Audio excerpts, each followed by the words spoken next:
And also, Sophia, you're making the point that the idea is not to go around and just emote all the time. The idea is to face the feelings, work through them so that you can put it to rest and move on with your life. That doesn't mean we're not going to get triggered again and have more waves of feeling wash over us. But it does mean that the ultimate aim is not to just have, be emotional all the time. That's not the aim. The aim is to work through it so we can have proper perspective. Really, really well put. The other thing, just the last comment about this is that when Davanloo says, "Don't you think that it is vital that we face the truth of these feelings?" It's a beautiful intervention, and part of why I think it's so important to hone in on that is because I see therapists just go into asking about feelings before it's clear that it's even relevant to the patient. Mm. Like so often therapists are asking about feelings, but the patient hasn't fully bought in that that is of vital importance. It can only be powerful, it can only gain traction if the patient buys into this is important, this is of vital importance. And if you're asking about feelings without that as your platform, it's going to be impotent. It's going to fall flat. Thank you for that, Sophia. Davanloo did actually do a lot of preparatory work. I mean, he tilled the soil. He did focus a lot on the conscious mind and helping the patient see, how she's functioning and her defenses and all of that. So that's part of the equation here is that there was a lot of prep work before that passage. Yeah. But maybe you're making a point that maybe we can put it, doing it more accurate is once you get to like a conscious alliance and you start the work and then you start to get a rise, then you start intervening in those ways, in those like short intervention that goes directly in order to keep the rise I think that's spot on. going. No, so he calls that the analysis of the transference. Mhm. So once there's been some sort of passage of unconscious material into conscious awareness, he goes round and round the triangle of conflict and he reviews it repeatedly. Mhm. And he maintained that if you don't do that, you don't cement the therapeutic gains, and the defenses will reassert themselves with greater force the next time. So it's sort of like the surgeon's sutures. You sew it up. You have to Mhm. go around the triangle over and over. And it's consolidation, it's analysis of the transference. I wanted to also just say something briefly about the pain piece.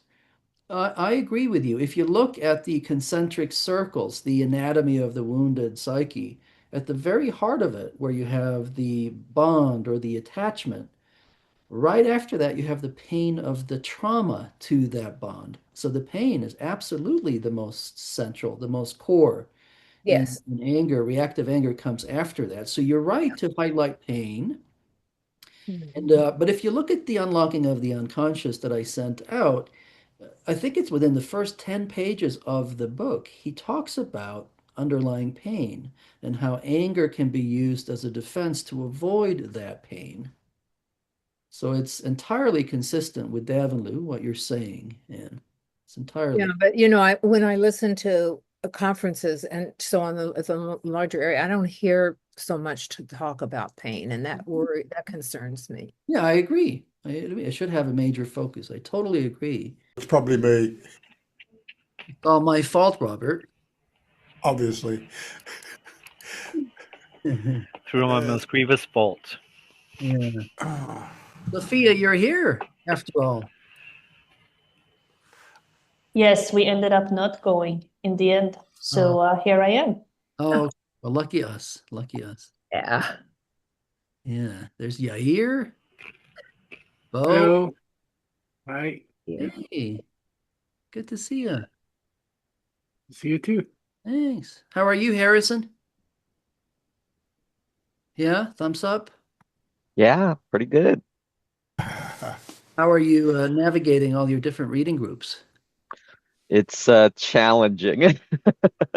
I'm barely keeping on. All right, well, let's get started. So I sent out a citation from the case of the woman with the machine gun. Thoughts about that citation? You want me to read it? Sure. Yeah. So the patient says, I do feel now that I know the difference between the therapist between the anger and anxiety. I thought I was experiencing anger. And the therapist said, Davanloo says, now that you know the difference, it is better.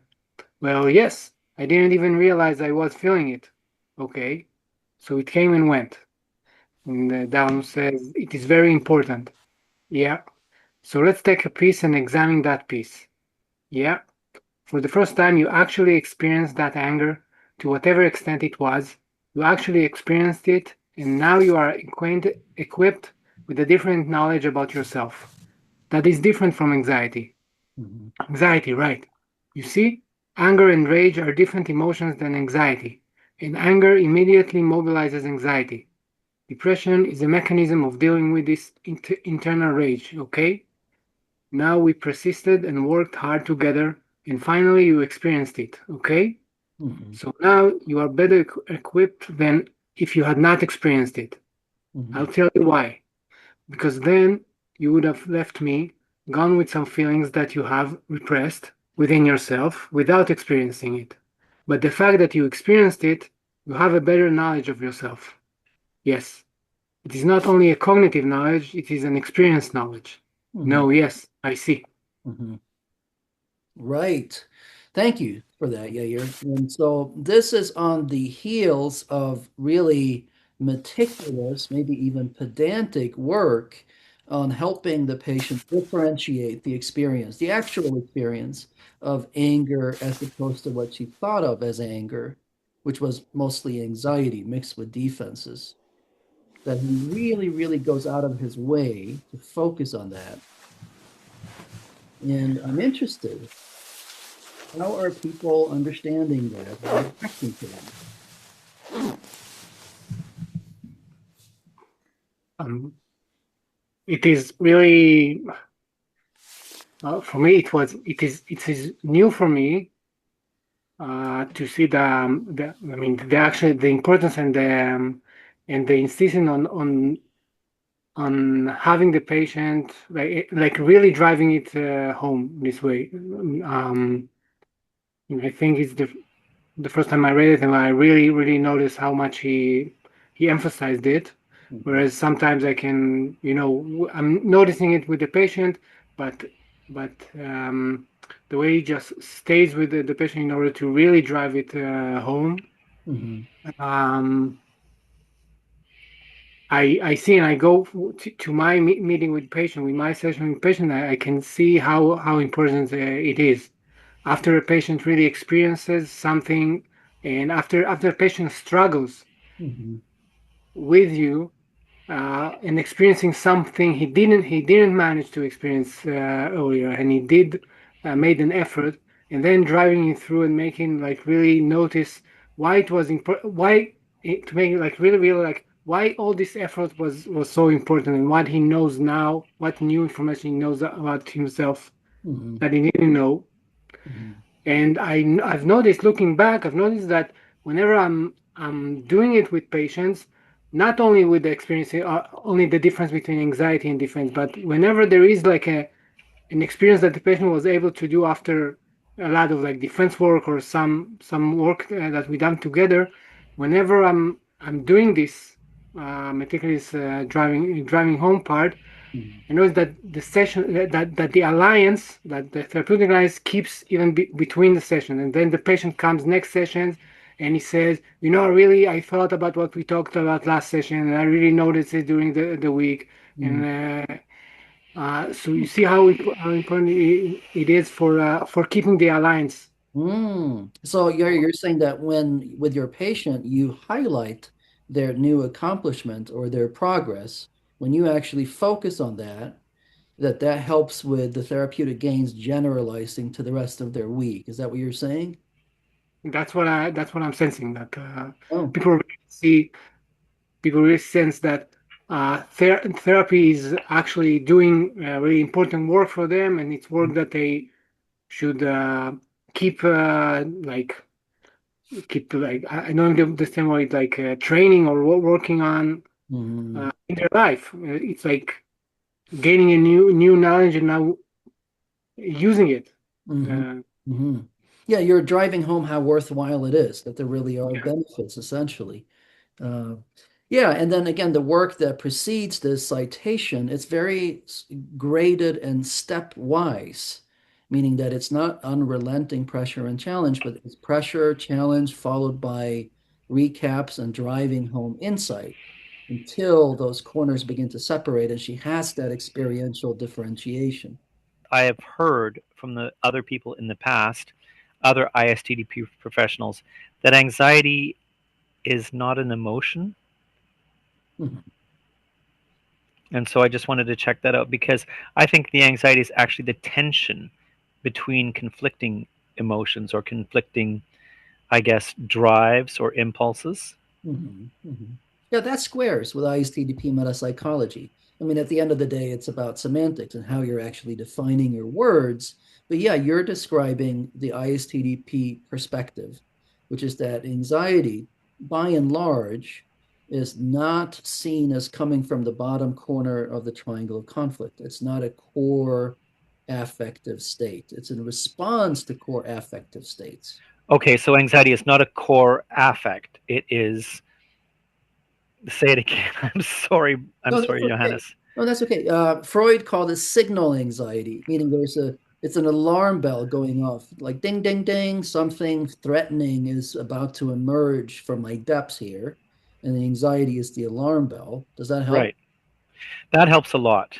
Okay, good. We don't talk enough, I think, about pain.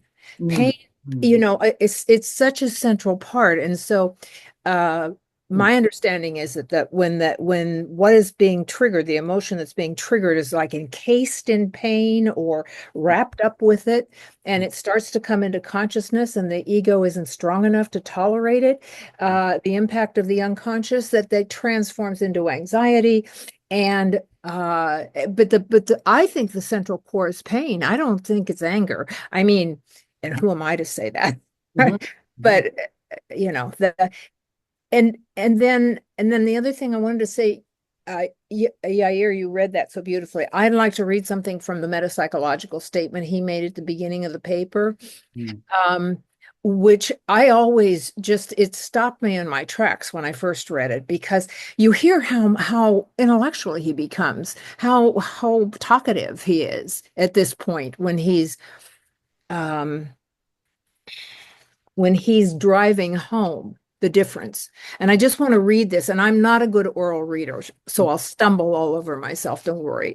I hope it's on page 50 and 51 of our article. It's down at the bottom of page 50, mhm, where he says, and the structuring process has now begun, but it's very important to state that it is not the end here.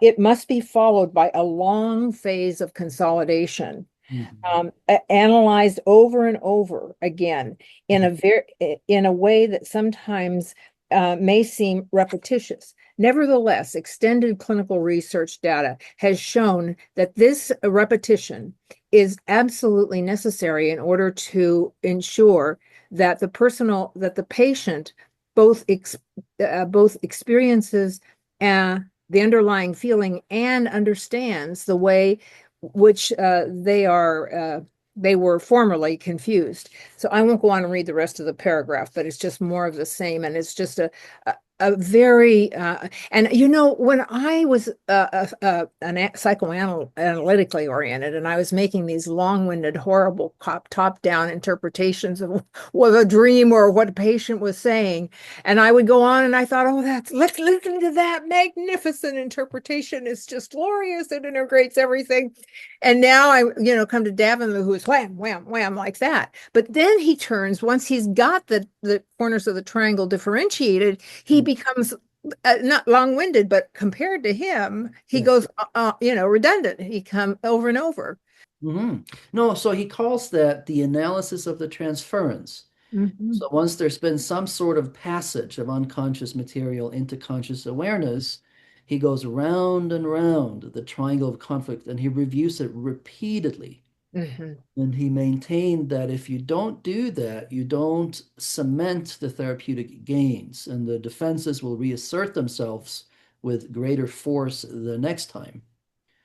So it's sort of like the surgeon's sutures. You sew it up. You have to Mhm. go around the triangle over and over.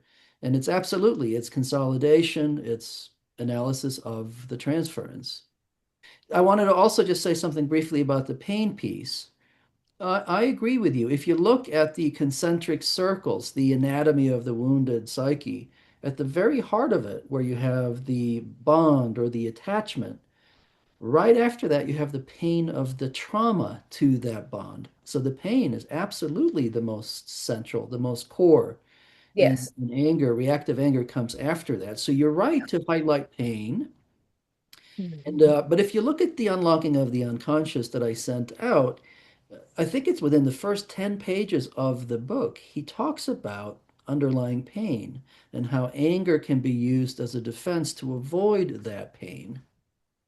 So it's entirely consistent with Davanloo, what you're saying, and it's Yeah, entirely. but when I listen to conferences and so on the larger area, I don't hear so much to talk about pain, and that concerns me. Yeah, I agree. It should have a major focus. I totally agree.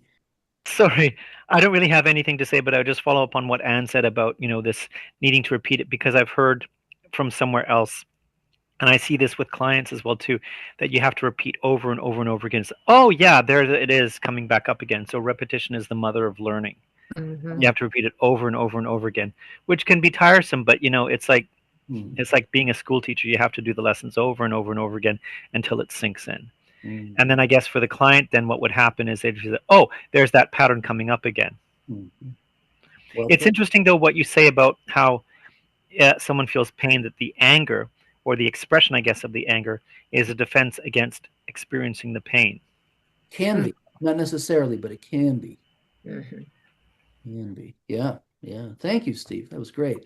Yeah, you're sorry if I missed you. Sorry. Go, go. No, no, I just raised it about 30 seconds ago Mm, with that. I wanted to follow up on what Stephen, what you were talking about the difference between anger and the other and sorry, about anxiety and feelings. And so I really liked what I think I saw it at first at one of Steve Shapiro's presentations, where he made the distinction that that the lower corner of the triangle, the feeling, and the anxiety corner, they are both are both like located in the body, whereas the defenses most of the day are located in the mind. Interesting. Um, so mm, in a way, I was thinking about that anxiety is also it's a signal from the body. Like mm, from the same area where of the feeling or emotions, mm, but and in a way it means that it is a signal for the person to listen to turn its attention to, but then its function is maybe different than than the feeling. mm, So if mm, we say that if there is a feeling that wants to come out, so the patient listen to and notice that there is a feeling that wants to come out, wants to communicate something. The anxiety, when I listen to it, maybe the signal anxiety, if I learn how to listen to, then mm, maybe I know, hey, there's a feeling that's coming up, and there's a signal that says that that somewhere in the past my pain wasn't treated mm, uh, the way I wanted, the way I expected. mm, So that's my serious anxiety. But I think that during therapy, what patients, the process that goes with the patient is not that the signal anxiety disappears, and they don't have it anymore. They just treat it differently. They treat it as a really as a signal of something from the past, but they can choose just to be mm, um, to act according to what to how they choose. They mm, can test it if the if the current relationship in the present is like the same as the past or it's different. mm, Um, and so I think they still learn to listen to it as a feeling, as an internal feeling, Hmm. but they have a better freedom of how to act on it. Hmm. Yeah, that makes sense. And the thing that Steve Shapiro said, that's really interesting. Although I guess with defensive somatization, that would be hard to argue that that's coming more from the mind and the body, but point Yeah. well made anyway. Of course, it's not all inclusive. Right? It's just for, Right. as a Yeah, like as a principle. yeah, no, it's still worthwhile. I agree. Any responses to what Yair is saying or anything else? Ann, I think. Yeah, just a quick response to Yair. You know, my favorite definition of affect or feeling comes from Andre Green in France. He says, feeling or affect is the way the body talks to the mind. Is that just wonderful? Oh yeah, I mean, it's very clarifying to me. the feeling is the way the body talks to the mind. Isn't that mad? I just love that. Magnificent. Yeah, it's lovely. Yeah. Yeah, Thank you. Thank yeah. you. And you Yeah. know, and the feeling and the affect is the first. I mean, is the most primitive is the first way that the bodies try to communicate. The mind, I mean, the mind's ability comes only later in life, right? And when we are babies, we have only affect. We don't have Mhm. anything. We need to learn, like we need to learn how to listen to our bodies. Mhm. Sometimes we learn it wrong. We Mhm. need to fix it. Mhm. Mhm. Yeah, yeah, makes sense. Anybody else that hasn't spoken up? Sophia or Harrison or Robert or Bo? And it doesn't have Well, to be about this. Oh, I'll, yes, I'll Robert, go, go. contribute. The whole article, the woman with the machine gun, feels to me like a training program to how to do ISTTP. It's Mm, just like where it encapsulates the whole process from the very start all the way through, um, and with a lot of explanations. This is a good way for instruction or modeling of what mhm, one can do in with our clients. mhm, Some other thoughts came to me was that we spoke about pain before, but when I'm with clients, I'm recognizing it's a real achievement when there's a breakthrough to pain. To me, this means they're recognizing the some the difficulty that they have created in their lives, and now I see this as the engine for driving change. Whereas before, I previously focused on let's get this breakthrough to anger, all right? Oh, we got it.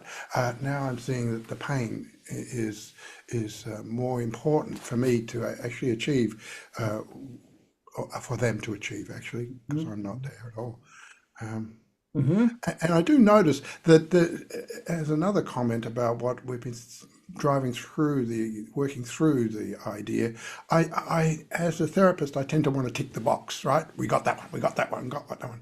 And so I don't need to dwell on making sure that's grasped by the client. And I think I could do more mhm, to help the client get it because I got it, I got the tick box, but I have to make sure they got it. mhm. And in a sense, that reminds me of one of my early trainers, a man named Michael White, who most of you have never heard of, who developed narrative therapy, which Yes.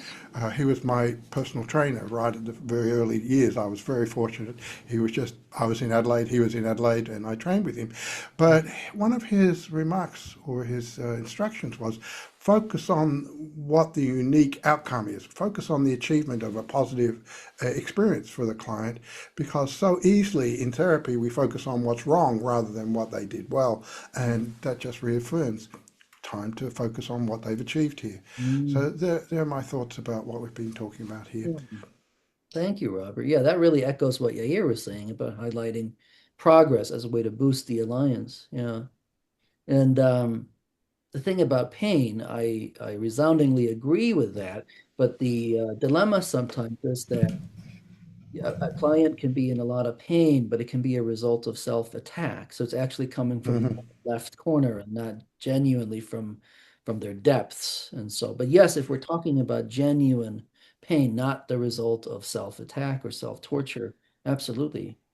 Yeah, yeah, that and they say pain. They say that's sad, that hurts, but there's a different quality to the feeling in the room with the client. Uh, uh, the real breakthrough to pain invites me to come and care. The other one goes, oh, here we are again. It kind of keeps me at a distance. Love that. So, and it's important to help the client recognize the two different expressions there, because as you say, they're very real. That's very real. Totally. Absolutely. Harrison. Yeah, I was just gonna bounce off of what Robert was just talking about. On page 64 in the middle of the page, Davanloo writes a lot about kind of differentiating between regressive, kind of weepy pain versus genuine pain from the costs of maintaining the defenses. So kind of that, along with also the separate pain of the original attachment trauma, just kind of keeping that front and center, I think is so important to get people to Mhm. get the motivation and kind of the drive to want to turn against their defenses. But Mhm. um, I was looking to also say kind of, I was trying to digest in my head, but earlier talk about kind of anxiety and affect and the signal anxiety aspect of kind of Mhm. Freudian theory. Mhm.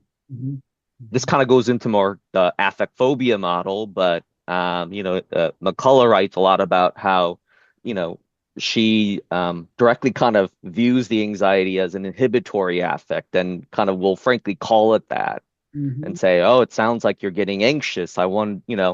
Something you must be feeling about this must be really scary to experience, here with me. I wonder what that could be. And Mhm. sometimes I think just kind of cognitively framing it that way and, presenting it to the patient, Mhm. I've found it a refreshing way of just kind of calling it what it is instead of going, well, that's anxiety, but what's the feeling? So just a different way of going about it.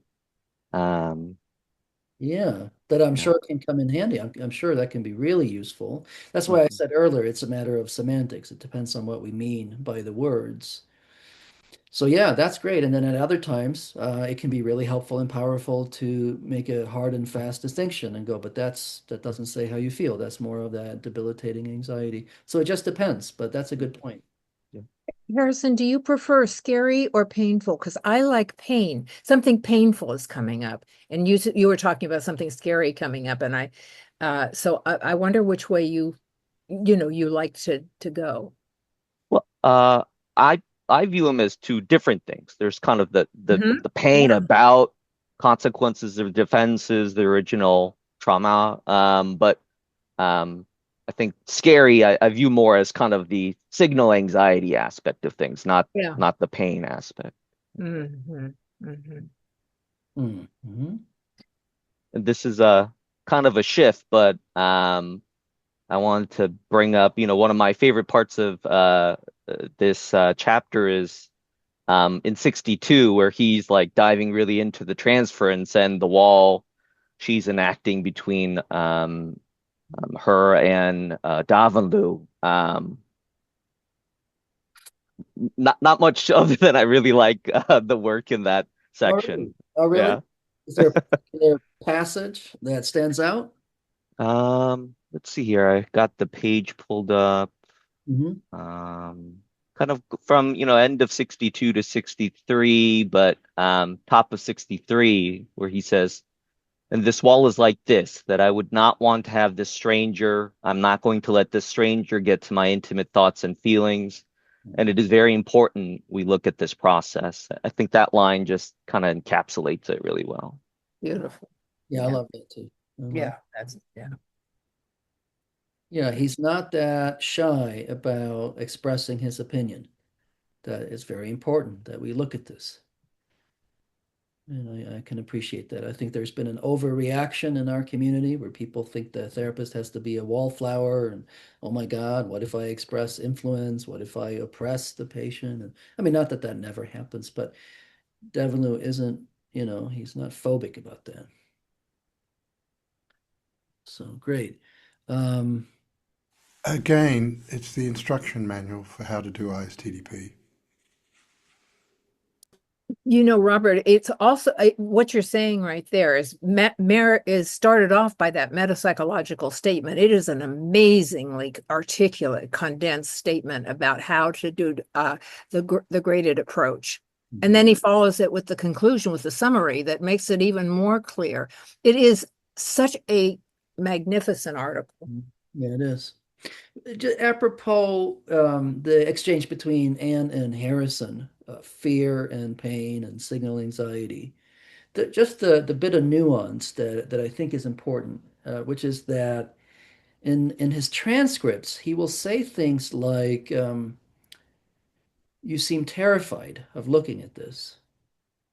And there's something about how he refers to the patient being terrified as opposed to this debilitating anxiety that to me seemed like a different category. It's more an empathic, this actually genuinely is terrifying. Like it can be terrifying to look at that we want to do something god awful to someone, especially if we also love them. Like that is just inherently terrifying sometimes. And it's a bit different than signal anxiety, at least in my mind. I see two different categories there. But what do people think? Agreements, disagreements?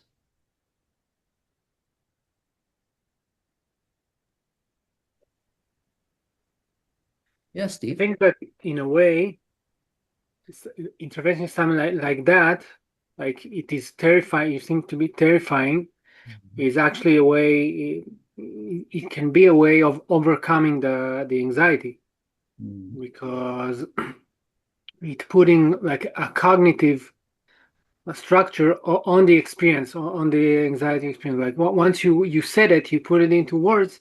Now it's not that Mhm. experientially scary anymore. Um, I know I have it a lot with patients that like with fragile patients Mhm. that I work with a lot and have sometimes suicidal ideations. Mhm. Sometimes we get to like something really painful, like a really triggery emotion issue, and then a patient like he like can go and say, maybe I just want to die. I just there's no use. I just want to die. And sometimes if I know the patient, usually it's patient where I know and I work with, and I say, seems like you'd rather kill yourself than just be sad, or you'd rather kill yourself and just be angry. And that thing in itself just can put the suicidal ideations go away, make it go away. Now they're not thinking about suicide. It's like they can go back and talk with you. Yes, I don't want to feel this way. I can't feel it. I never. They can suddenly there can come up links from the past about that. Mhm. So just wording, putting a word on the Yeah. mechanism, on the process or something, process Yes. can help the patient hold it and bear it or regulate it. Yes. Naming something can help you get past it. That's a good point. It's a really good point. Thank you. Steve. Yeah, okay. So I'll just quickly follow up on what Yair said then, because he brought up some golden nuggets, I think, for me. I have heard, now, I don't want to get too much into this because I think I would derail, um, but that suicidal ideation in some ways, or even acts, suicidal gestures, Mhm. or suicide attempts are actually a defense against feeling the feelings of rage that has been turned inwards for the client or the patient on themselves, rather than looking at wanting to have those emotions expressed outwardly, Mhm. not necessarily acting on those impulses or those emotions, Mhm. but rather than having them come out because it is absolutely verboten, it's forbidden to be able to have those feelings. And I think that also comes back again to the anxiety piece, which was what I was going to say initially. And then Yair brought up this wonderful point about suicidal ideation, Mhm. which I think is probably a defense of the avoidance of the feelings of anger underneath the surface. That it's a struggle for the individual to be able to tolerate complex emotions, feelings of love towards the object, whoever the object might be, but also feelings of rage or anger towards the object. Mhm.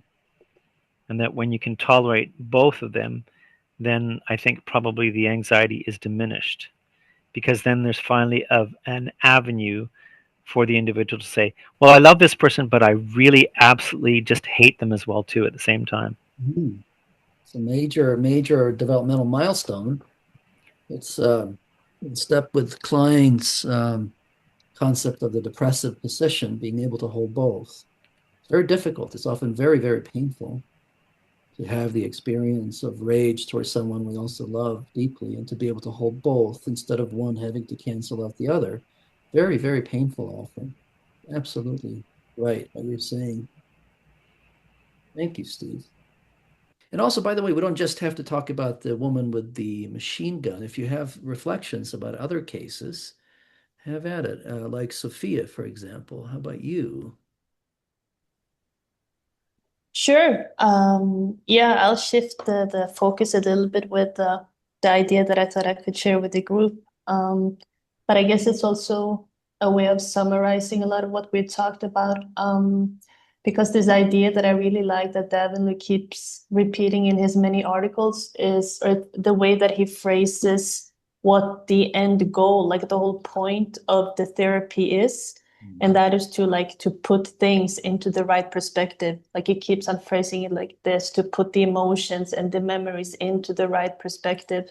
And I really like this idea and the importance of reminding ourselves and also our patients of that is precisely the goal. So I can share a couple of comments that he does when he says this. For example, in the case of the angry childlike woman, Mhm. who is the patient who lost her sister. If you guys don't remember, he says at one point, talking about the dead sister, the fact that she's dead doesn't in any way detract from the truth.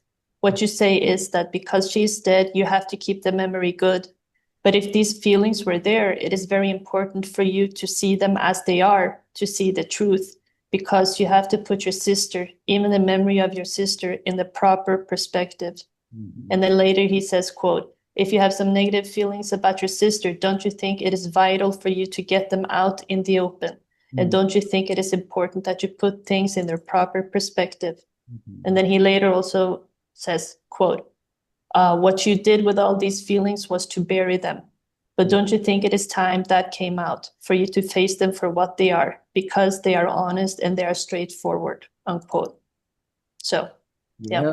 I just, yeah, I just really like that. And I think it's important for us to also remember this also when we are talking about all like the different triangles and we are using all of these, this vocabulary, which is important because in a way we're kind of teaching our patients a one way to understand life, sort of.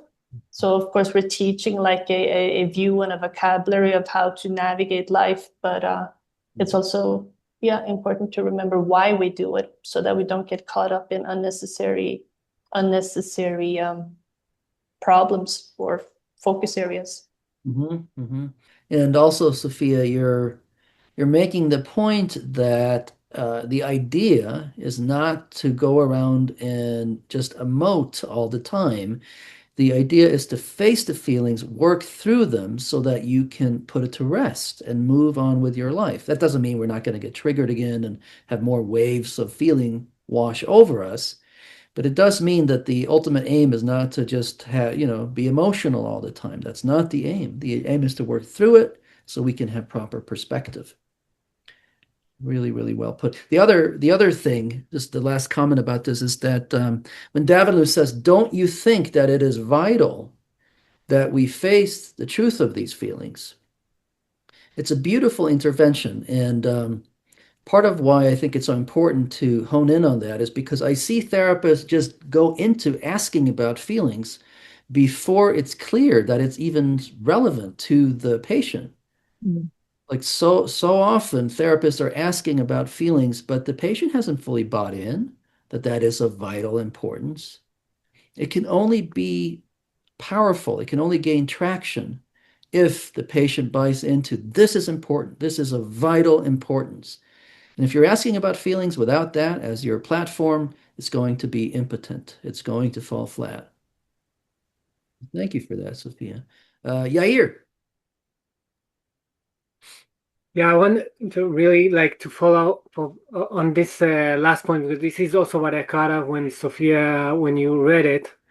Um, I thought of how those interventions, the way Davanloo asked, don't you think it's important for us to get to the truth, to put things in the right perspective? Um, had me associated in association with some patients that I can get into like a cognitive way of explaining why should we do that, why should we explore emotions, and I tried to get the alliance with the patient by explaining this cognitively. But I think that this question is really directed to the unconscious therapeutic alliance, like the part of a patient who knows that it's true, who knows that it wants to get the truth, who wants to get it open. This is the unconscious. The unconscious, if it has something inside, if it has a feeling, if it has some kind of a emotional charge, it wants to come out. And Davin talks, and he knows that there is a part in the patient that wants it, and he just talks directly to it. And in a way, I think about this process that Davanloo keeps saying that the most important thing is to mobilize the unconscious therapeutic alliance. Mhm.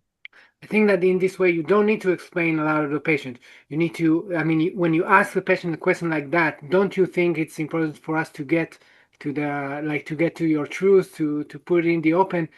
If the patient responds with a defense, like we know, in a way, all right, you need to deal in the defense. But another point is that you know that you managed to mobilize the therapeutic alliance because the defense comes in response to the rise of the therapeutic alliance. Mm. Um, so I think Mhm. it's really it's marvelous the way like W knows to speak directly and not Yes, to the without hesitations.